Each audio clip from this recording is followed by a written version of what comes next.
یہی مولا کائنات علی فرماتے ہیں،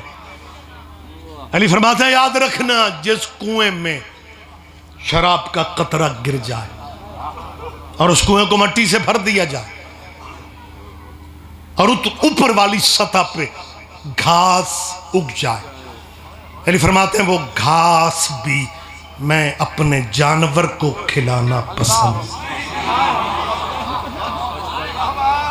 یہ میسج تھا تمہارے مولا کا۔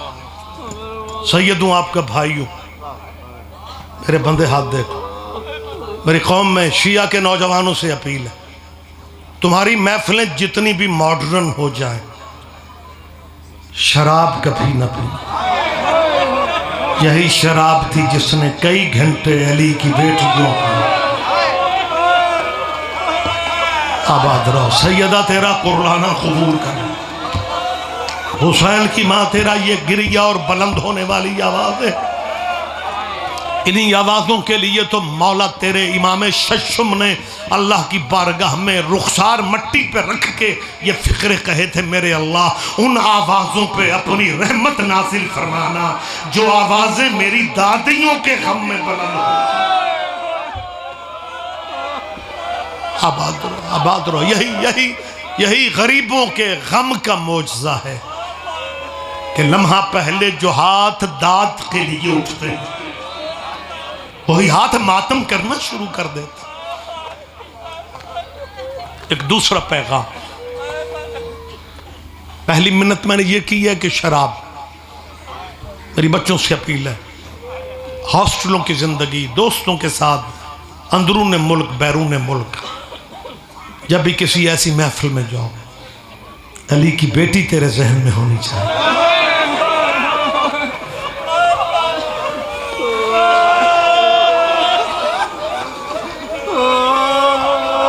اور دوسری منت کر رہا ہوں، بڑے سال جنگ رہی ہے بی بی کے ملک میں،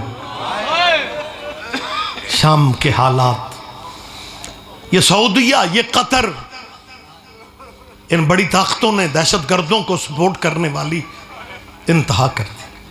ان کا پروگرام یہ تھا کہ جیسے بقیہ والی بی بی کا روزہ گرایا تھا،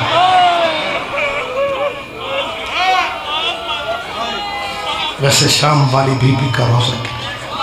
پچھلے سال میں شام میں تھا، ایک سید نے رو کے یہ فقرے کہے تھے، اس نے کہا تھا شاید بقیہ والی کا روزہ اس لیے گر گیا تھا اس بی بی کا بھائی کوئی نہیں، اور شام والی کا تو عباس جیسا جرنیل موجود۔ آباد رہو سید، اللہ تمہیں ذاتی خمر، اللہ تمہارے بیماروں کو صحت دے۔ ندیم شمسی میرے بھائی کو اللہ اس ذکر کا صدقہ صحت بھی عطا فرمائے اور ان کی پریشانیاں بھی اللہ حل فرمائے۔ ایک فقرہ کہہ رہا ہوں، یہ ہاتھ جوڑ کے کیوں کہہ رہا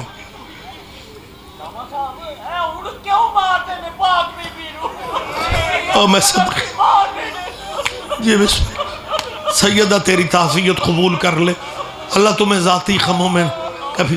یہ میں تیسری دفعہ ہاتھ جوڑ رہا ہوں، 40 پہ کروڑوں کا مجمع تھا، پاکستان میں لاکھوں لوگ گئے، پاکستان سے میں جہاں تک ہوا، میں نے 40 سے پہلے بھی کہا جہاں کربلا جاتے ہو وہاں تھوڑا سفر کر کے شام بھی جاؤ۔ سیدوں کے چوتھی دفعہ ہاتھ جوڑو، قرضے اٹھاؤ، ادھار لو، بیٹیوں کے زیور بیچو اور کسی طرح شام جاؤ۔ جنگ کے بعد بڑی اکیلی ہے قبر بی بی زینب، اور مغرب کے ساتھ ہی روزہ بی بی کل بند ہو جاتا ہے۔ آباد رہو۔ مجھے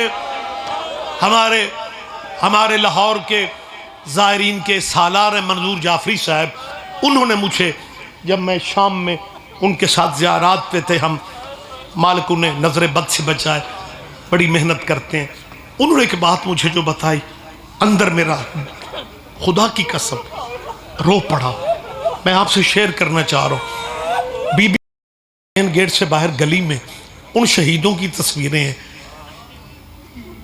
جو بی بی کی قبر کے پہرے پہ مارے گئے، ان میں 11 12 14 13 سال کا بچہ، خوبصورت نوخیز بچہ، شوکت بھائی پوچھا یہ بچہ کہاں سے سیدہ کے پہرے پہ آ کے مارا؟ انہوں نے کہا یہ عراق سے آیا تھا، اور جب سے آیا یہ سوتا نہیں تھا، 24 گھنٹے بی بی کے کبھی اس کونے پہ کھڑا ہوتا، کبھی اس پہرے دیتا تھا.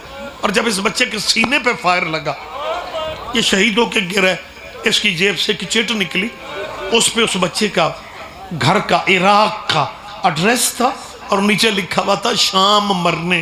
میں اس لیے آیا ہوں، میں بی بی زینب کو دوبارہ قید نہیں دیکھ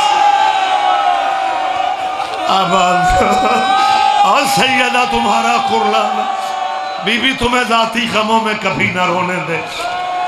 مالک سیدہ کی دہلیز کا سلام.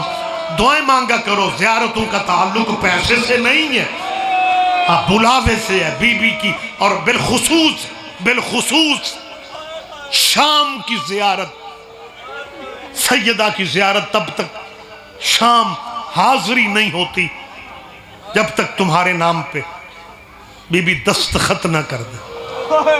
امنگ پیدا کر. آخری میں لفظ چلے چھوڑ دیتا ہوں.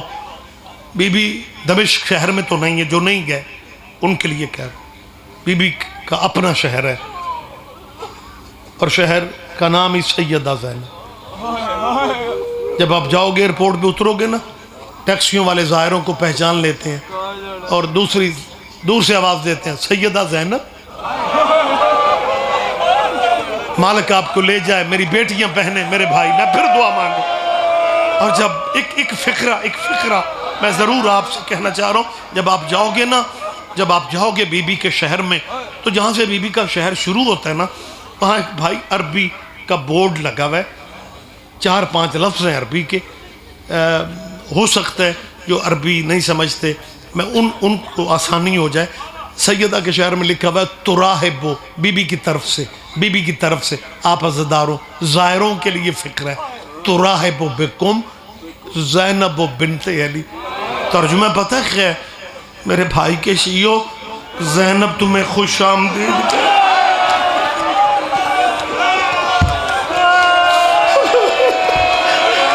زینب تمہیں مرحبا کہہ رہی. جیو آباد رہو یار.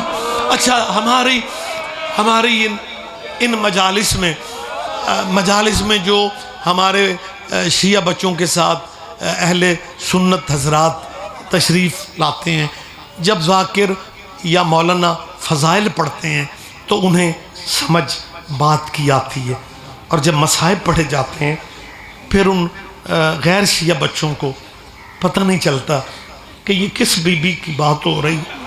میں انہیں سمجھانے کے لیے کہہ رہا ہوں، جس بی بی کی میں بات کر رہا ہوں نا، یہ تمہارے نبی کی بیٹی ہے، اور اللہ نے اسے وہ شرم و حیا دی تھی.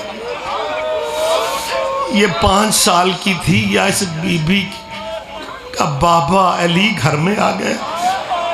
5 سال کی اس بی بی نے اماں کے پیچھے آسرا لے کے کہا اماں مجھے بابے سے شرم آتی.